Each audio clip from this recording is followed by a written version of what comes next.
Good Friday we know, Easter most certainly, but what is Maundy Thursday? Maundy Thursday is the Thursday before Easter, believed to be the day when Jesus celebrated his final Passover with his disciples. It was at this Passover meal, depicted behind me in Leonardo da Vinci's famous painting, that Jesus said these unforgettable words: "A new commandment I give to you, that you love one another, just as I have loved you. You also are to love one another." He gave this command, or Maundy in Latin, while in the act of washing his disciples' feet, a beautiful picture of self-giving love. What seems to intensify this command is that the following day, Jesus would give his life for his disciples on the cross, the ultimate act of self-giving love. Today, on this Maundy Thursday, we pause to remember the solemn events of this fateful night, events that would lead to Jesus' eventual death on Good Friday. It all begins as the people of Israel were preparing themselves to celebrate the yearly Passover festival. In only a few short hours, all of Israel would remember how God used the shed blood of a lamb to rescue the nation from his judgment of their captors. Jesus and his disciples were also preparing for that evening. The scriptures tell us that Jesus sent Peter and John and said to them, "Go and make preparations for us to eat the Passover." "Where do you want us to prepare for it?" they asked. He replied, "As you enter the city, a man carrying a jar of water will meet you. Follow him to the house that he enters, and say to the owner of the house, 'The teacher asks, where is the guest room where I may eat the Passover with my disciples?' He will show you a large room upstairs, all furnished. Make preparations there." They left and found things just as Jesus had told them, so they prepared the Passover. As preparations were made, Judas, one of the 12 disciples, was making preparations of his own. Meeting secretly with the Jewish religious leaders, he devised a way to have Jesus delivered over to them for questioning. All of it would go down that evening with a simple kiss on the cheek. The day wore on. As evening drew near, Jesus and all his disciples made their way to the upper room where they would celebrate Passover. As they found their places at the table, Jesus arose, took off his outer robe, and tied a towel around himself. With a basin of water in hand, he then proceeded to wash the feet of his disciples, wiping them with the towel that was around him. This was customary for a servant to perform a task before a meal, but no disciples rose up for the task. Such humility was not lost on these men. With a voice of confusion, Peter asked, "Lord, are you going to wash my feet?" In response, Jesus says, "I have set you an example that you should do as I have done for you." After finding his seat once again, Jesus begins to share that he must be betrayed so that he might be glorified. It was then Jesus predicts Peter's betrayal. "Will you really lay down your life for me, Peter? Very truly, I tell you, before the rooster crows, you will disown me 3 times. By now, emotions are running high. What more could be said? Judas had betrayed Jesus. He had betrayed them all. Now their master claims that even Peter will disown him. He who's followed Jesus with such zeal and devotion. Jesus then turns, picks up a piece of bread, breaks it, and says, "This is my body, which is for you. Do this in remembrance of me." In the same way, after supper, he took a cup of wine, lifted it, and said, "This cup is the new covenant in my blood. Do this whenever you drink it in remembrance of me."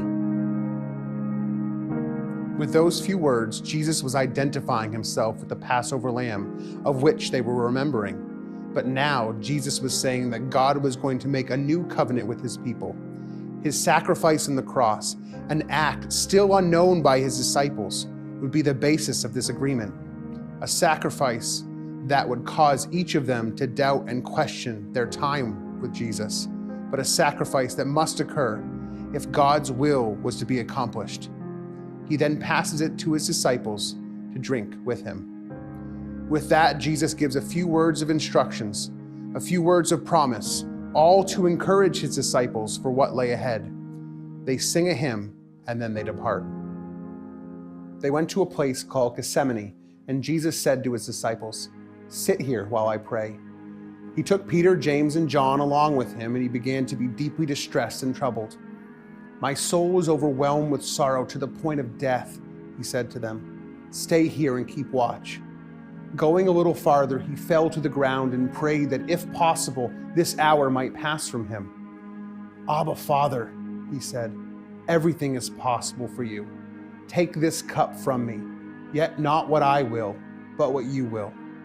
Then he returned to his disciples and found them sleeping. "Simon," he said to Peter, "are you asleep? Couldn't you keep watch for 1 hour? Watch and pray, so that you will not fall into temptation. The spirit is willing, but the flesh is weak." Once more he went away and prayed the same thing. When he came back, he found again them sleeping, because their eyes were heavy. They did not know what to say to him. Returning the third time, he said to them, "Are you still sleeping and resting? Enough. The hour has come. Look, the Son of Man is delivered into the hands of sinners. Rise, let us go. Here comes my betrayer." Just as he was speaking, Judas, one of the 12, appeared. With him was a crowd armed with swords and clubs sent from the chief priests, the teachers of the law, and the elders. Now the betrayer had arranged a signal with them. "The one I kiss is the man. Arrest him and lead him away under guard." Going at once to Jesus, Judas said, "Rabbi," and kissed him. Jesus replied, "Do what you came for, friend." The men seized Jesus and arrested him. And when Jesus' followers saw what was going to happen, they said, "Lord, should we strike with our swords?"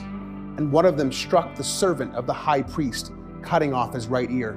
But Jesus answered, "No more of this." And he touched the man's ear and healed him. "Am I leading a rebellion," said Jesus, "that you have come out with swords and clubs to capture me? Every day I was with you, teaching in the temple courts, and you did not arrest me. But the scriptures must be fulfilled." Then everyone deserted him and fled. Surrounded by the Jewish religious leaders, Jesus was questioned. For some time, the religious leaders had looked for any false evidence against Jesus so as to accuse him and put him to death. Finally, one who had heard Jesus speak that he claimed that he was able to destroy the temple of God and rebuild it in 3 days, came forward. Jesus answered nothing. In disbelief, the high priest asked, "Are you the Messiah, the Son of God?" Ironically, the high priest asked his question to Jesus, he who is God in the flesh, under oath by the living God. This was his response. "You have said so, but I say to all of you, from now on you will see the Son of Man sitting at the right hand of the Mighty One and coming on the clouds of heaven." "Blasphemy, blasphemy," was their answer. Hands reached out and slapped him. Fists raised up and beat him. The decision had been made. Judgment had been set. Jesus' fate had been sealed. Off to Pontius Pilate he would go. Crucifixion would be his fate. As these events occurred, out in the courtyard, Peter awaited the results of Jesus' trial. As he waited, a servant of the high priest looked at him closely, and she said, "You were also with that Nazarene Jesus, weren't you?" Fear rose up in Peter's heart. What if people found out he was a follower of Jesus? Would he stand the same fate as his master? Out of sheer desperation, Peter vehemently denies such a claim. A few moments later, as he stood warming himself next to a fire, Peter undergoes 2 other lines of questioning, each time denying Jesus. At that moment, a rooster crows for the 2nd time. Then, as if by magic, Peter vividly remembers Jesus' words not too long ago. "Before the rooster crows twice, you shall deny me 3 times. Shame and guilt floods Peter's soul as he realizes what he had done. Like Judas, he had betrayed Jesus, fearing more for his own personal safety than for his Lord. What started as a night of celebration ended in heartbreak. Jesus has been arrested and imprisoned, the disciples scattered and all hope lost.